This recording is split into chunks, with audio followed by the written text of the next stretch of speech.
Authorization is the discipline that determines what an authenticated identity may do, and it is where identity becomes power in a system. Authentication answers who you are, but authorization answers what you are allowed to access, change, or execute once that identity is established. This distinction matters because many incidents involve legitimate identities performing illegitimate actions, often because access was broader than necessary or poorly governed. Authorization decisions sit in the critical path of every meaningful operation, from reading data to administering systems, so their correctness directly shapes risk. When authorization is weak or unclear, strong authentication merely ensures that the wrong actions are traceable rather than prevented. Before we continue, a quick note. This audio course is a companion to the CISSP books. The first book is about the exam and provides detailed information on how to pass it best. The second book is a Kindle-only ebook that contains 1,000 flashcards that can be used on your mobile device or Kindle. Check them both out at cyberauthor.me in the Bare Metal Study Guide series. Role-based access control grants permissions based on job roles that are associated with predefined sets of privileges. In this model, users are assigned to roles, and roles are granted access to resources and actions, which creates a layer of abstraction between individuals and entitlements. The appeal of role-based access control is that it aligns with how organizations think about responsibility, because people often perform duties that map cleanly to roles, such as analyst, administrator, or manager.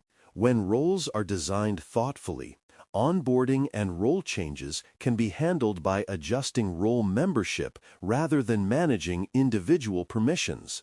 The risk emerges when roles become overly broad or when exceptions are added casually, because the simplicity of the model can mask excessive access. One of the primary strengths of role-based access control is that it simplifies administration by grouping entitlements into manageable roles rather than managing permissions one user at a time. This grouping reduces operational overhead and lowers the chance of configuration errors when provisioning or deprovisioning access. It also supports clearer communication between business owners and technical teams, because roles can be described in terms of job function rather than technical permission sets. However, the simplicity can become a liability if roles are not reviewed regularly, because roles tend to accumulate privileges as new needs arise.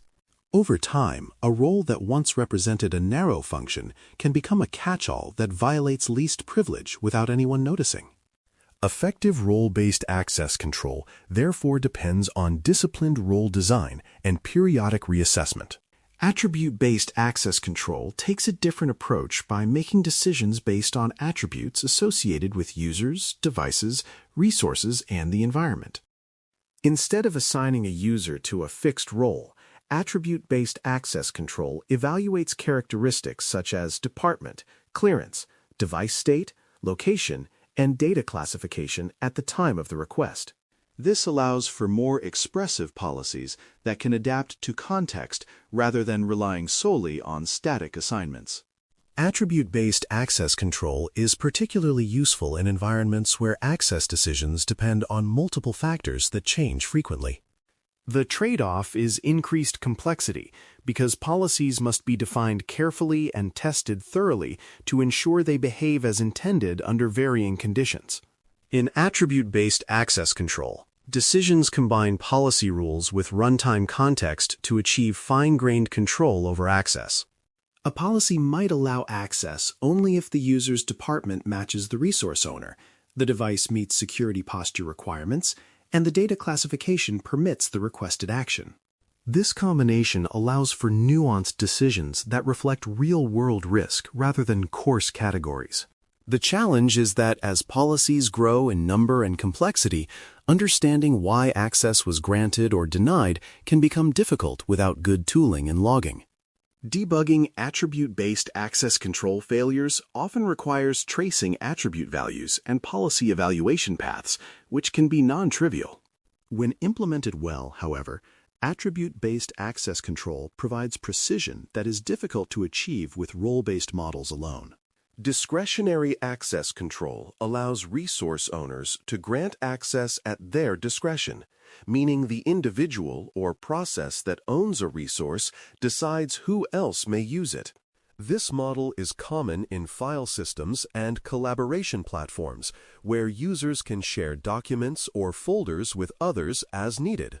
The flexibility is attractive because it empowers users to collaborate without waiting for centralized approvals. From a security standpoint, discretionary access control assumes that owners will make appropriate decisions and understand the implications of sharing. That assumption does not always hold, especially in large organizations where users may not fully grasp data sensitivity or downstream exposure. The flexibility of discretionary access control can lead to permissions spreading inconsistently over time, a phenomenon that is easy to overlook until it becomes a problem. As resources are shared, reshared, and inherited, access can extend far beyond the original intent, often without a clear record of why. This sprawl makes it difficult to answer basic questions about who can access sensitive data and whether that access is still justified. Revocation is also challenging because owners may forget which resources they shared and with whom. Discretionary access control can be appropriate for low-risk collaboration, but it requires monitoring and periodic review to prevent uncontrolled expansion of access. Mandatory access control represents the opposite end of the spectrum, using centrally enforced labels and mandatory rules to make access decisions. In this model, both subjects and objects are assigned security labels, and the system enforces access rules based on those labels rather than on owner discretion. Users cannot override these rules, even if they own the data, which ensures consistent enforcement of security policy. Mandatory access control is commonly associated with high-assurance environments where information classification and clearance are critical. The rigidity is intentional because the goal is to prevent data from flowing in ways that violate policy, regardless of user intent. Mandatory access control supports strict separation based on classification and clearance levels, which is essential in environments that handle highly sensitive information. By enforcing rules such as no read up or no write down, the system prevents unauthorized disclosure and contamination across classification boundaries. This approach reduces reliance on individual judgment and minimizes the risk of accidental policy violations. The cost is reduced flexibility, because workflows must conform to the classification model rather than adapting dynamically to business needs.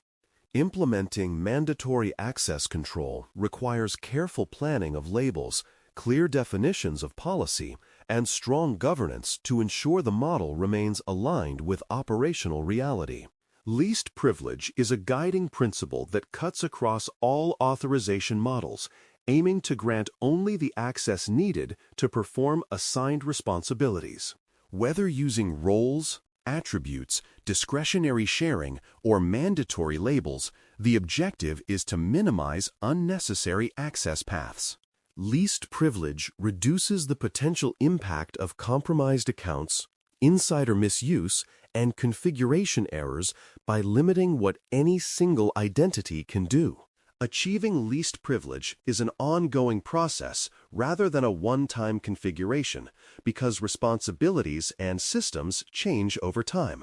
Authorization models provide the structure, but discipline and review provide the effectiveness. Privilege creep is the natural enemy of least privilege, occurring when entitlements accumulate as users change roles, take on temporary duties, or receive exceptions that are never revoked. Over time, a user can end up with access that reflects every role they have ever held rather than their current responsibilities. This accumulation increases risk quietly because each individual change may have been justified at the time. Privilege creep is particularly common in role-based access control environments where users are added to new roles but not removed from old ones. Detecting and correcting privilege creep requires visibility into entitlements and a willingness to remove access that is no longer needed. Effective authorization requires a clear mapping between resources, actions, and identities so that policies can be expressed and enforced consistently. Resources must be identified and classified, actions must be defined in meaningful terms, and identities must be represented accurately with relevant attributes. Without this clarity, authorization rules become ambiguous, leading to overbroad grants or inconsistent enforcement. Clear mapping also supports auditability because reviewers can understand why access exists and what it enables. When organizations struggle with authorization, the root cause is often not the model itself, but the lack of a shared understanding of what is being protected and how it should be used. Entitlement reviews are a practical control that evaluates whether access remains appropriate given current roles, responsibilities, and risk. These reviews compare existing entitlements against what users should have based on policy and business need, identifying excess access for removal. Regular reviews help counter privilege creep and expose misconfigurations that may have gone unnoticed. They also reinforce accountability by requiring managers and resource owners to affirm access decisions explicitly. While entitlement reviews can be time-consuming, they are one of the most effective ways to align authorization state with intent over time. Authorization models inevitably trade flexibility, control, and administrative simplicity, and no single approach is perfect for every environment. Role-based access control offers manageability and clarity, but can become coarse without discipline. Attribute-based access control provides fine-grained, context-aware decisions at the cost of complexity. Discretionary access control enables collaboration but risks uncontrolled permission spread, while mandatory access control enforces strict policy with limited flexibility. The right approach often combines elements of multiple models, guided by least privilege and supported by regular review. When authorization is treated as a living system rather than a static configuration, it becomes a powerful control rather than a lingering source of risk. Thanks for listening. For more audio courses, daily newsletters, and more, please visit baremetalcyber.com.